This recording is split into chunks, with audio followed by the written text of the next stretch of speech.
फिर से आपको बराह रास्त कराची लिए चलते हैं, जहां रहनुमा Peoples Party Murtaza Wahab press conference कर रहे हैं। सर को पोस्ट आउट किया डायरेक्टर जू के ओहदे से और एक डीएमजी अफसर को उस ओहदे पर तैनात किया। मैं फिर दोहरा दूं कि मैंने अक्टूबर के महीने में जब मेरे पास तमाम शवाहिद आ गए तो उस डायरेक्टर जू को मैंने वहां से ट्रांसफ़र किया और एक डीएमजी अफसर को वहां पर तैनात किया इस टास्क के साथ कि जू के मामलात को ठीक करना है और वो जो बेज़बान जानवर वहाँ बसते हैं उनके हालात को बेहतर बनाना है। बदकिस्मती के साथ वो डायरेक्टर जू अदालत गया और सिंध हाई कोर्ट से उसने अपने ट्रांसफ़र के हवाले से स्टे ऑर्डर हासिल कर लिया इस ग्राउंड पे कि आपने एक डीएमजी अफसर को, एक ग्रेड 18 के अफसर को ग्रेड 19 की पोजीशन पर तैनात किया और उसने स्टे ऑर्डर हासिल कर लिया। उसे कुछ रोज बाद मैंने एक और केएमसी का अफसर जिसकी अच्छी शोहरत थी, सीनियर अफसर था, मैंने उसको फिर पोस्ट किया डायरेक्टर जू के ओहदे पर। पुराने ऑर्डर को विड्रॉ किया और एक और नया ऑर्डर पास किया जिसके तहत काजी साहब जो अच्छी शोहरत के हामिल अफसर हैं उनको मैंने डायरेक्टर जू के ओहदे पर फाइज किया, उनका नोटिफिकेशन इशू हुआ। बदकिस्मती के साथ नवंबर के महीने में शुरू में डायरेक्टर जू फिर अदालत गए और वो जो ऑर्डर था उस ऑर्डर को सस्पेंड उन्होंने करा लिया। तो मैं गुजारिश ये करना चाहता हूं कि जब हम सबको पता है कि कोई गलत बंदा वहां पर बैठा है, कोई गलत अफसर वहां पर बैठा है, बेज़ाब्तगी वहां पर हो रही है, पिलफरेज हो रही है, करप्शन हो रही है और इंतज़ामिया हरकत में आती है और इंतज़ामिया हरकत में आने के बाद वो फैसला करती है जो कि उस इदारे के बेहतरीन मफाद में है, उस चिड़ियाघर के बेहतरीन मफाद में है। तो मैं समझता हूँ हर गलत आदमी यही कहता है कि मैंने कोई गलती नहीं की। वो अदालत चले जाते हैं, अदालत से स्टे ऑर्डर ले लेते हैं, उसका नतीजा ये होता है कि फिर वो नई साजिशें स्टार्ट करते हैं। जब अदालत से उन्होंने स्टे ऑर्डर हासिल किया, फिर उन्होंने जो डाइट प्रोवाइड करता था उसके बिलों का इशू क्रिएट किया, उसको बरगलाया, इसकी वजह से ये बदकिस्मत सिचुएशन क्रिएट हुई। मैं शर्मिंदा हूँ, मैं अफसोस करता हूँ कि हाँ मैं इदारे का सरबराह हूँ और ये चीज़ नहीं होनी चाहिए थी, लेकिन मैं आप तमाम दोस्तों को ये बताना चाह रहा हूँ कि इसमें कसूरवार वो अवामिल हैं जो कि गलत काम करते हैं और जब उन अवामिल के खिलाफ सरकार, हुकूमत, इदारा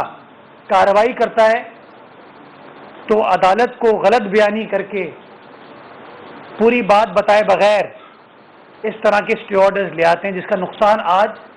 हम सबको हो रहा है। मैं गुजारिश करना चाहूँगा अदालतों से भी कि इस तरह के इंतज़ामी मामलात में अगर इंतज़ामिया का पॉइंट ऑफ व्यू सुनने के बाद वो स्टे ऑर्डर पास करें तो ज़्यादा बेहतर होगा। हम अदालतों का एहतराम करते हैं, लेकिन अगर वो केएमसी का मौक़िफ़ सुनने के बाद इस तरह का ऑर्डर पास करते तो शायद कोई भी अदालत उस ऑर्डर को सस्पेंड नहीं करती, क्योंकि जो साहब वहाँ पर बराजमान है वो कोई अच्छी शोहरत के हामिल नहीं है।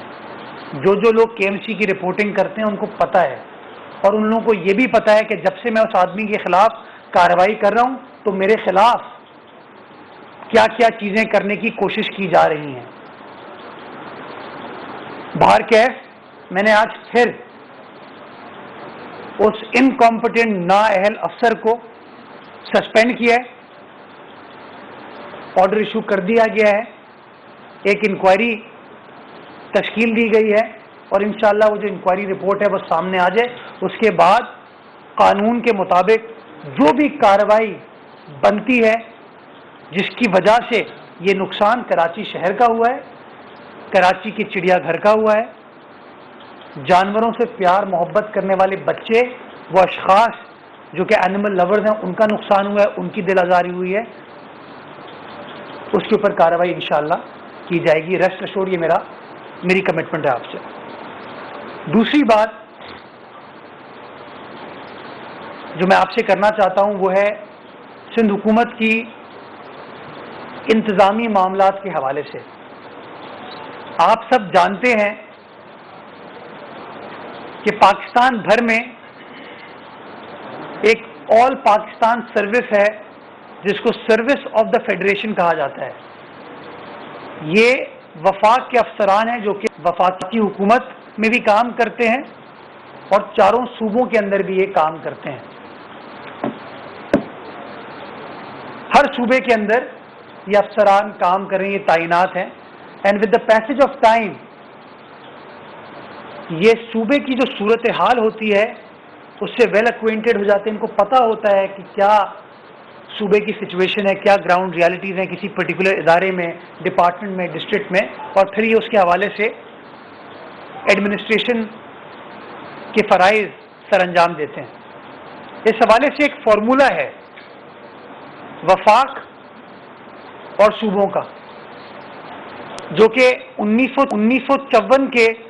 सिविल सर्वेंट्स के कार्डर रूल्स हैं, उसके अंदर उस फार्मूले का जिक्र है। और 1993 में जो वफाक और सूबों का एक मुआहिदा हुआ था उसके अंदर भी उस परसेंटेज का जिक्र है। वो परसेंटेज बेसिकली ये कहती है कि सूबा सिंध के अंदर अगर ग्रेड 21 की इतनी पोजीशंस हैं तो उसमें वफाक के अफसरान इतने होंगे और सूबे के अफसरान इतने होंगे। ग्रेड 20 में इतने होंगे,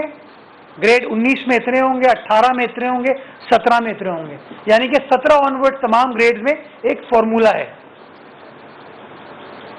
बदकिस्मती के साथ सूबा सिंध के अंदर वफाक उन वफाकी अफसरान को उस नंबर में पोस्ट नहीं करती, जिसकी वजह से हमारी गवर्नेंस मुतासिर होती है। मैं आपको बताना चाहूंगा और मैं मिसाल दूंगा, ग्रेड 20 में जो कोटा है वफाक का वो 60% है। यानी कि अगर 100 असामियां जिसकी सूबा सिंध में, तो उनमें से 60 administrator Karachi Murtaza Wahab press conference कर रहे थे और दूसरी जानब रावलपिंडी में वज़ीर आज़म के नुमाइंदा खुसूसी अल्लामा ताहिर अशरफी तकरीब से